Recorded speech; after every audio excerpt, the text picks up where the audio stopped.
গ্রাম আদালতের বিচ্ছেদের রায় মেনে নিতে পারেনি এই প্রেমিক প্রেমিকা যুগল। বিচ্ছেদের ঘোষণা মাত্রই উপস্থিত সবার সামনে তরুণ তরুণী একে অপরকে জাপটে ধরেন। তাদের কান্না আর বাঁচার আকুতিতে ভারী হয়ে ওঠে ইউনিয়ন পরিষদ চত্বরের বাতাস। উপস্থিত লোকজন বারবার চেষ্টা করেও তাদের আলাদা করতে পারছিলেন না। ঘটনার মূল চরিত্র ১৯ বছর বয়সী কলেজ শিক্ষার্থী কবির হোসেন এবং তার দীর্ঘদিনের প্রেমিকা। তারা ঘর ছেড়েছিলেন গত ২৭ এপ্রিল। স্বপ্ন ছিল একসাথে বাঁচার, কিন্তু বাদসাধে পরিবার। প্রেমিকার মায়ের দায়ের করা অপহরণ মামলায় আসামি হতে হয় কবিরকে।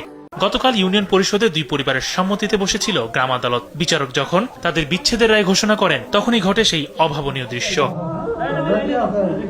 কবিরের বিরুদ্ধে তার প্রেমিকার মায়ের করা অপহরণ মামলার জেরে শেষ পর্যন্ত পুলিশ ঘটনাস্থলে পৌঁছে তাকে গ্রেপ্তার করে নিয়ে যায়। রৌমারী সদর ইউপি চেয়ারম্যান আব্দুর রাজ্জাক জানিয়েছেন, দুই পরিবারের সম্মতিতেই বিচ্ছেদের সিদ্ধান্ত নেওয়া হয়েছে। তবে তিনি জানতেন না যে কবিরের নামে আগে থেকেই থানায় মামলা রয়েছে। আলোচনা করে মেয়েটাকে নিয়ে গেছিল, ওরা নাকি থানায় মামলা করছিল অপহরণ মামলা, সেটা ৩ নম্বর আসামে চালান দিতে।